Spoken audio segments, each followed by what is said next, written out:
উল্টো রথযাত্রার শুভক্ষণে কন্টাই নান্দনিক ক্লাবের দুর্গাপুজোর খুঁটি পুজো সম্পন্ন হলো। উল্টো রথযাত্রার শুভ তিথিকে সামনে রেখে কন্টাই নান্দনিক ক্লাবের উদ্যোগে আসন্ন শারদীয়া দুর্গাপুজোর খুঁটি পুজো ধর্মীয় আচার অনুষ্ঠানের মধ্য দিয়ে সম্পন্ন হয়েছে। বৈদিক মন্ত্রোচ্চারণ এবং পূজার্চনার মাধ্যমে দুর্গাপুজোর আনুষ্ঠানিক প্রস্তুতির সূচনা করেন পুরোহিত। খুঁটি পুজোর অনুষ্ঠানে উপস্থিত ছিলেন ক্লাবের সম্পাদক সাংসদ সৌমেন্দু অধিকারী এবং সদস্যবৃন্দ শুভানুধ্যায়ী এবং এলাকার বিশিষ্ট ব্যক্তিরা। এই ক্লাবের সভাপতি বর্তমান মুখ্যমন্ত্রী শুভেন্দু অধিকারী ক্লাব কর্তৃপক্ষ জানিয়েছে, এবারের দুর্গাপুজো 47তম বর্ষে পদার্পণ করল।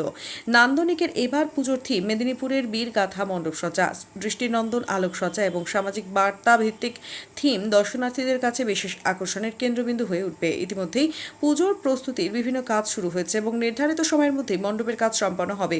উল্টো রথযাত্রার পবিত্র দিনে খুঁটি পুজোর মধ্য দিয়ে শারদোৎসবের আনুষ্ঠানিক সূচনা হয়। ক্লাব সদস্য এবং এলাকাবাসীর মধ্যে উৎসবের আমেজ স্পষ্ট হয়ে উঠেছে। আসন্ন দুর্গাপুজোকে ঘিরে সকলের মধ্যে আনন্দ, উৎসাহ এবং প্রত্যাশার আবহ বিরাজ করছে।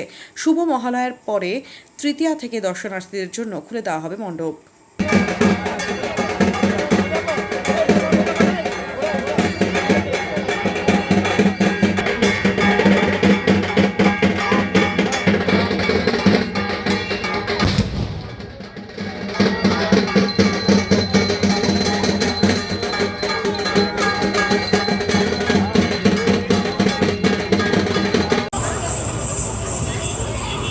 বাঙালিরা উঠছে মেতে, আগমনীর সুরে মা আসবেন ঘরে আবার। শরৎকালের অপেক্ষায় আমরা দিন গুনতে থাকি। বৈচিত্র্যে মোরা শরৎ বড়ই সুন্দর। কখন ঈশ্বরের কি অপরূপ সৃষ্টি, কি তার